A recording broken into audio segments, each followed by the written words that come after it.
Hi, my name is Hanan, and today I am going to teach you the basics of how to get around on your first day of skiing.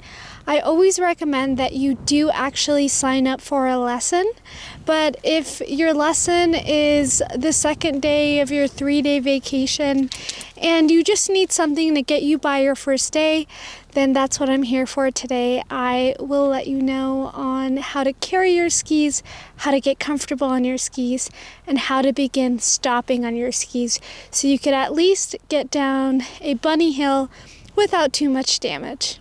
The first thing you need to know is how to hold your skis.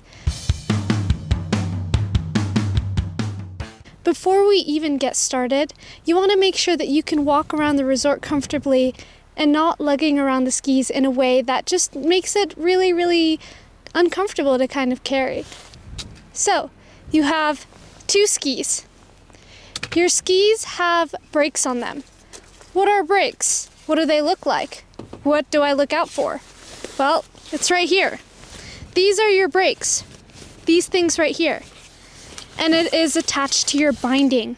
And what you want to do is you want to lock your brakes together. What does that mean? What does that look like? Well, now you're about to know. So, you put your skis together, not at the same point, but one slightly above the other, and then you will drop it.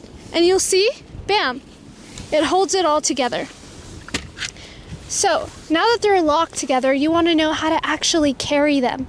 To carry them, you want to choose the ski that is on the bottom. So if we look closely at this, we see one ski on the bottom, and we see one ski brake on the top.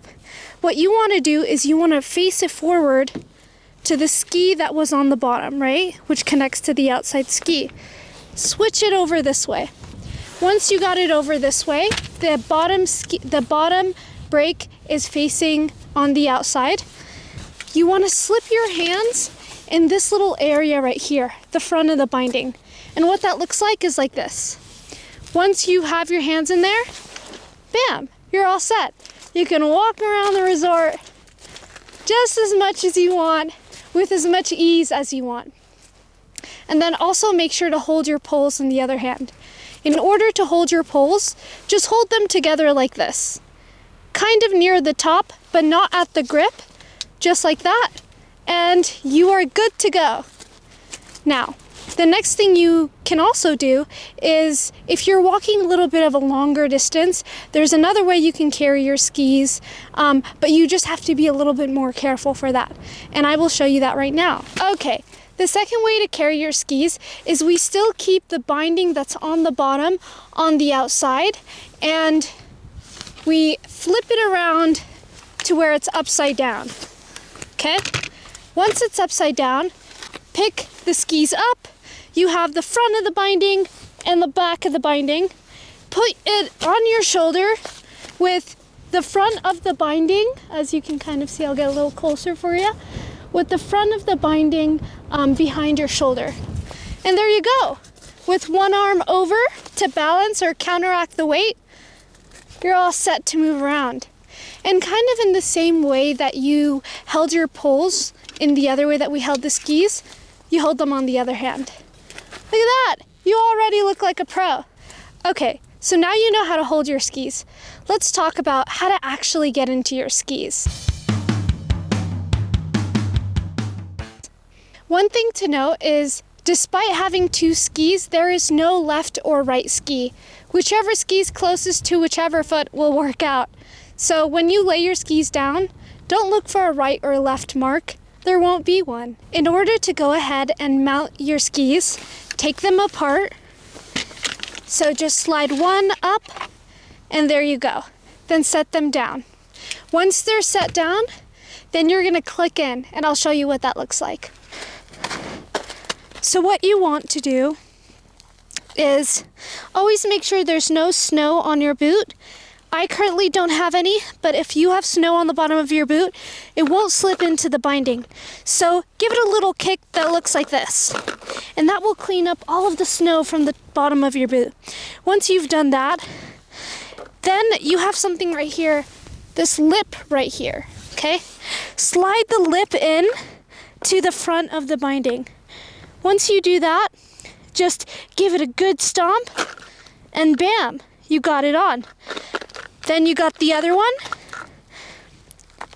into the lip, as you can see right there, and then a good stomp. And then I'm ready to go. You can also pole plant your poles so that you have a little bit of more grip. So I'm gonna show that to you again. I have my poles. I'm going to plant my poles. I'm gonna slip it into the front of the binding, and then I'm gonna give it a good stomp. And bam, you're all set and ready to go. Now I'm going to show you how to actually get out of your skis. To get out of your skis, use one of your poles, and I'm gonna get a little bit closer so you can have a good look.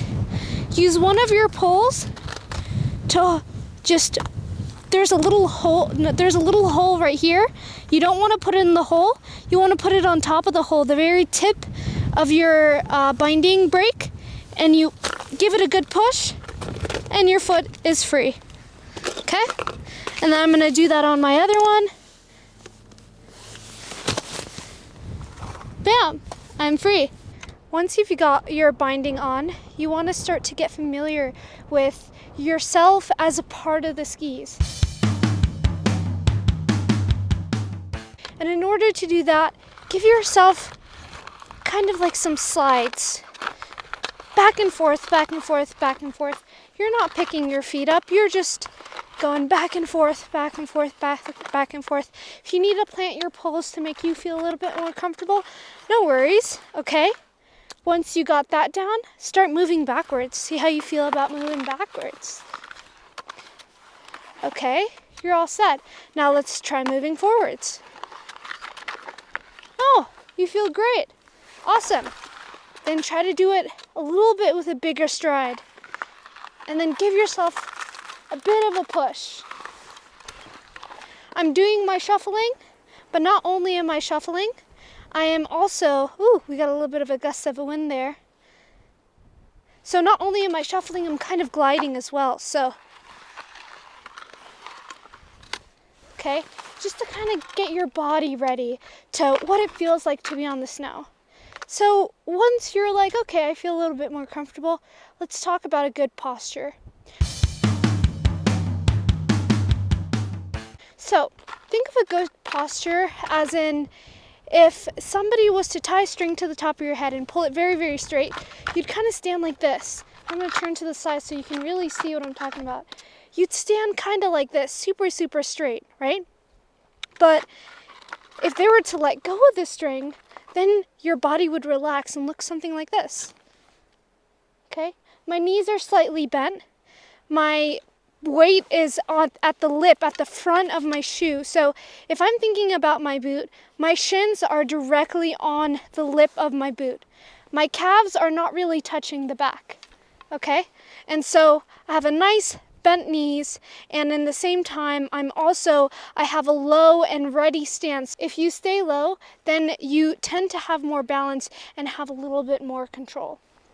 Okay, so now that we've talked about a good stance and we've talked about how to get on the skis and how to get comfortable on the skis, now let's talk about how to stop. And this is the most vital and important thing that I'm probably going to say in this entire video.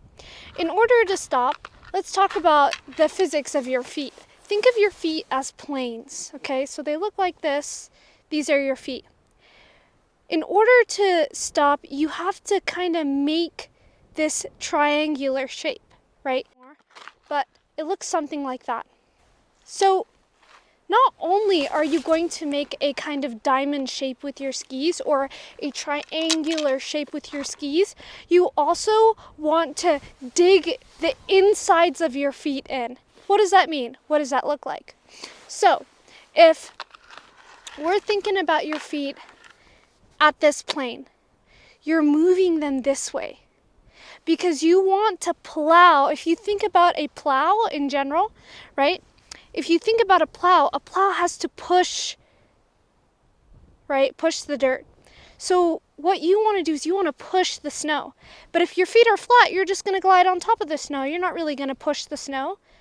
So in order to stop, you have to kind of push the snow to get you to that friction in order to stop. So you want your feet in a triangular shape, but in the same time also have a bit of a pushing on the inside heel of your foot, right? The inside heel and toe of your foot.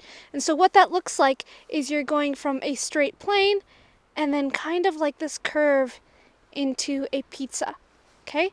So again, straight, curve, and pizza.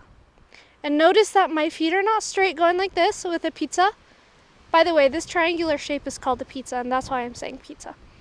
You're not staying like this on plane. You're 3D. It looks like that. So you're probably like, okay, what does that look like? That sounds crazy. So this is what it looks like. So notice how my knees are slightly bent, right? My weight is leaning a little bit forward, okay? My skis, as you can see, kind of have this tip up on the sides, right? That we said we want to be kind of 3D, kind of angular, not flat on the plane. And I have that pizza shape. And I'm going to show it to you from the side so you can kind of see what I mean by that. So the bottom of my skis, as you can kind of see, is orange. So you should see a little bit of orange when I'm doing it. So going from straight to pizza, then you can see, I don't know if you can see that, I hope you can see that, but the orange part is exposed on this side. The inner parts are dug into the snow, and that pizza is being done. It's important to have the same amount of weight on each leg. If you put more weight on one side while doing your pizza, you are going to end up turning to the opposite side. So if I put a little bit more weight on my left foot, I'm going to start turning right. If I put a little bit of weight on my right foot, or a little bit more weight on my right foot, then I'm going to start turning left. So that's actually the beginning of turning. But before you start turning, you want to focus on stopping. In order to stop straight, you want to make sure that there's the same amount of weight between both of your skis. So, good luck. You definitely got this. I believe in you, and I hope you have an absolute blast out there. I know you will. And one thing I will offer, one piece of advice I will offer is the first day is going to be tough. The second day is going to be tough. The third day, it's all going to click, and you're going to be like, this is the best day of my life. I absolutely love skiing. This is for me. I found my life purpose. Just kidding. But yeah, go ahead and have a blast. I'll see you guys next time.